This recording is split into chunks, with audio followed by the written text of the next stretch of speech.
programa Conversando Direito, hoje está debatendo sobre direito dos cidadãos com a defensora pública, doutora Raquel Passos, e o advogado Thales Viotti. Doutora Raquel, a senhora disse que houve um encontro da Defensoria Pública com os movimentos sociais agora no mês de março. Sim. Qual foi o resultado desse encontro?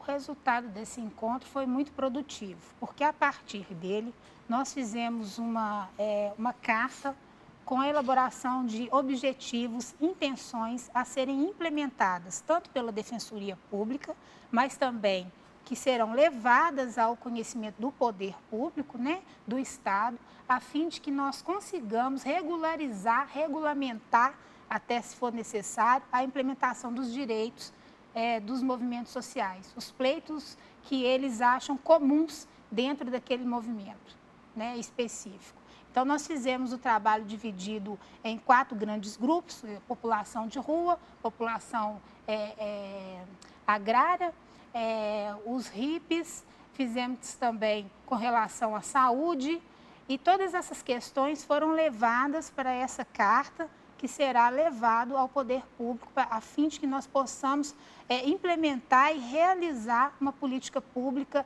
mais efetiva, administrativamente mesmo, em favor dos movimentos sociais. Essa carta, o escopo dela seriam mais atos administrativos dos governos, não é isso? Do poder do prefeito, do governador e do presidente, não é isso? Sim. Não estaria no âmbito do poder legislativo, não é? Sim, também. Mas também dentro do Poder Legislativo nós vamos propor projetos de leis em favor, né, das demandas que nos forem buscadas dentro da Defensoria. Entendi. Doutor Thales, como é a ação dos movimentos sociais perante o Estado e perante também, no caso do seu movimento especificamente, que é por moradia, os proprietários? Existe um diálogo ou é um movimento que parte para a ocupação, sem antes um diálogo? Como que é essa dinâmica do movimento social? No geral, o MLB, ele sempre, como ele funciona? Ele vai nos bairros pobres e começa a procurar as pessoas que querem ingressar no movimento, fazer a luta. E não é uma tarefa, inclusive, muito difícil, porque a população que vive de aluguel e que vive de favor é muito grande. Aí isso a gente chama de núcleo, começa a existência dos núcleos e a partir dos núcleos os moradores vão se reunindo, vão fazendo um estudo, se formando politicamente, inclusive para filtrar realmente quem tem necessidade, quem tem vontade de fazer a luta, que às vezes também existe a necessidade, mas não existe a vontade de partir para a luta, porque realmente não é fácil.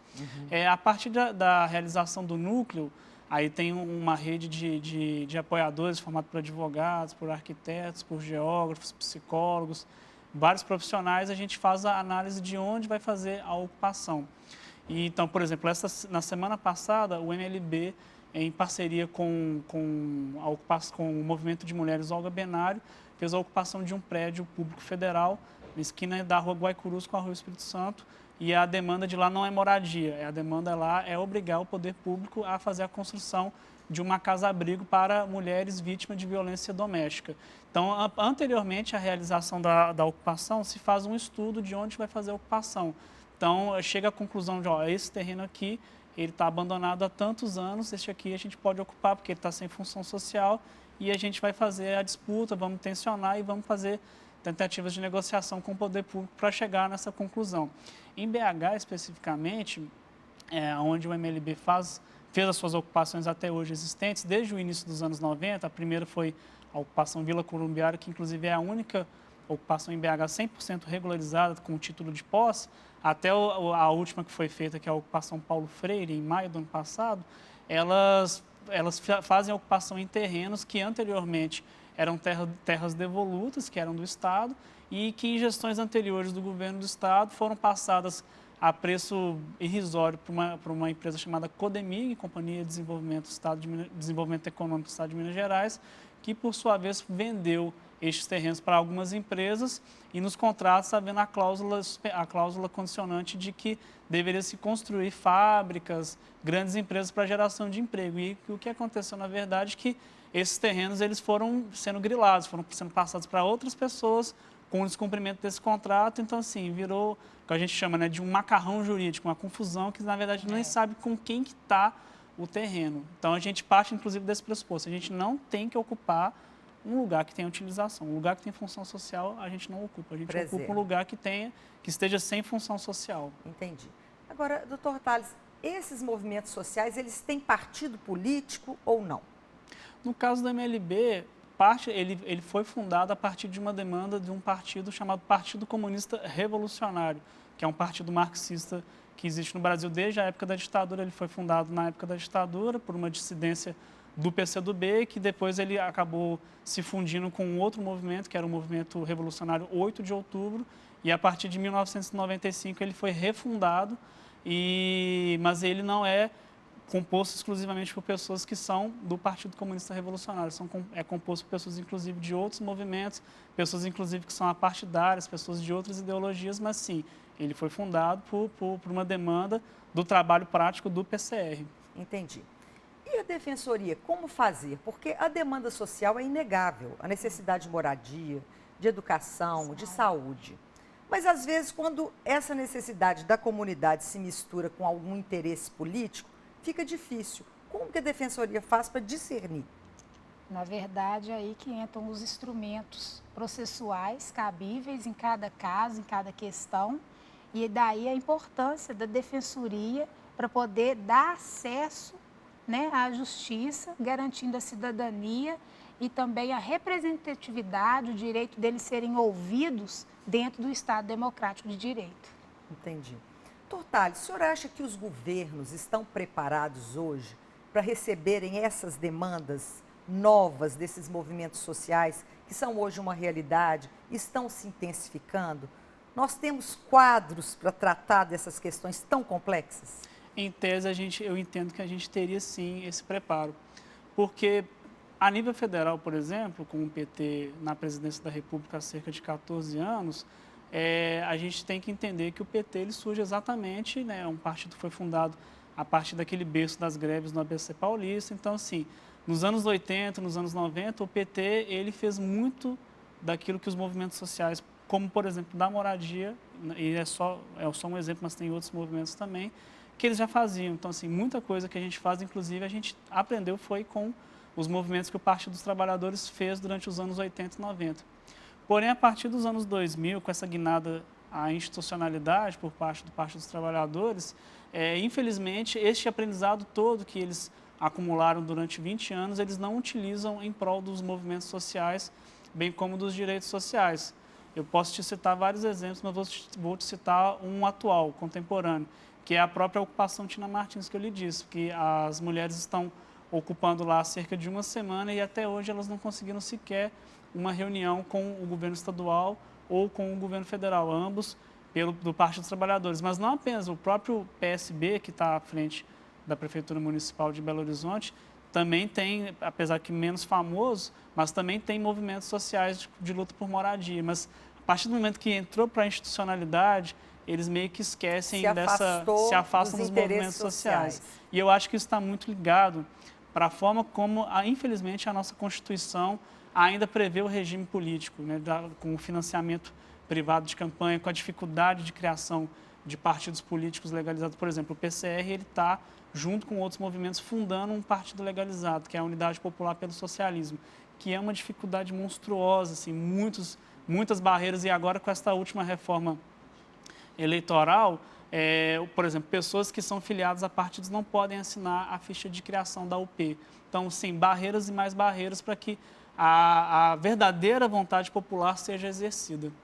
Pois é, e a Defensoria Pública, diante desses movimentos sociais, houve esse congresso, ela está, então, se preparando para essa nova realidade brasileira, não é isso, doutora Raquel? Sim, de fato, nós estamos estabelecendo uma política interna para poder acolher essas demandas.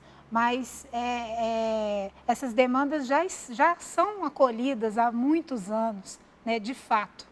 E agora a gente viu a necessidade de criar uma programação, estabelecendo metas para poder melhor atender essas pessoas carentes.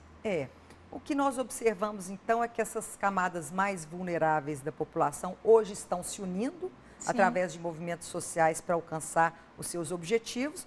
E a Defensoria Pública continua desempenhando seu papel para também contribuir com esses movimentos sociais legítimos para alcançar os seus objetivos. Eu queria que os senhores deixassem uma mensagem a respeito do trabalho dos senhores para essas pessoas mais vulneráveis que às vezes se veem sem condição de morar, sem condição às vezes até de se alimentar e sem condição de estudar. O que fazer? Bom, você primeiro? Bom, eu acho que a classe trabalhadora, ela sempre, acho que isso não é uma novidade, né? O movimento social, às vezes, até dentro da academia, essa expressão é utilizada como se fosse uma coisa nova. Eu não acho que é uma coisa nova, acho que é um tipo de organização... Mas está mais robusto, né, digamos assim. Sim, com a evolução da humanidade, sem dúvida nenhuma, mas não é uma novidade, né? Sim. E a classe trabalhadora, ela sempre se organizou, assim, eu queria deixar essa mensagem mesmo, que as pessoas, através das várias pautas que existem, que elas têm que se organizar, seja pela questão da moradia, seja pela questão LGBT, seja pela própria questão trabalhista mesmo, através dos seus sindicatos, que, na minha opinião, inclusive, é a mais importante de todas as organizações dos movimentos sociais, é o mais importante de todos, que tem que se organizar. E, sem dúvida nenhuma, apesar de todos os retrocessos que a gente tem vivido, os ataques que a gente tem vivido aos direitos sociais, sem dúvida nenhuma, a questão institucional que a Constituição de 88 conquistou é muito importante. E, principalmente, sim, em especial, a questão da Defensoria Pública. Porque há 20 anos atrás, por exemplo, já existia a RENAP, que é a Rede Nacional de Advogados e Advogados Populares. Eu até faço parte da RENAP, que era um conjunto de advogados, né, que faziam essas defesas. Só que com a Defensoria Pública é diferente, porque é uma questão institucionalizada, é uma política de Estado, então não tem tanta precariedade, não tem tanto improviso, é uma questão estável. Então, com a Defensoria Pública ao nosso lado, e assim, a gente tem que elogiar mesmo que a Defensoria Pública, nos últimos anos, tem evoluído muito nessa proximidade com a população, com esse grande aliado, e não apenas a Promotoria de Direitos Humanos, enfim, com as conquistas institucionais da Carta de 88, os movimentos sociais eles têm muito a conquistar. Então, assim, a mensagem que eu posso deixar aqui para o telespectador é que ele se una, desde a sua associação de bairro até o seu sindicato, e que aproveite todos esses instrumentos institucionais que a gente tem à nossa disposição para avançar mais e mais na conquista de direitos sociais. É isso. E a mensagem que eu gostaria de deixar é que os assistidos todos, de uma maneira geral, não se acovardarem, procurarem a Defensoria Pública, procurarem os seus direitos, porque só a partir daí eles estarão, sim, inseridos dentro da democracia, com a sua voz ouvida pelos entes públicos. É isso mesmo. Muito obrigada aos senhores pela participação, agradeço imensamente. Obrigada. Nossa, muito obrigado. Agradeço, muito Um grande obrigada. abraço a todos, até o próximo programa Conversando Direito.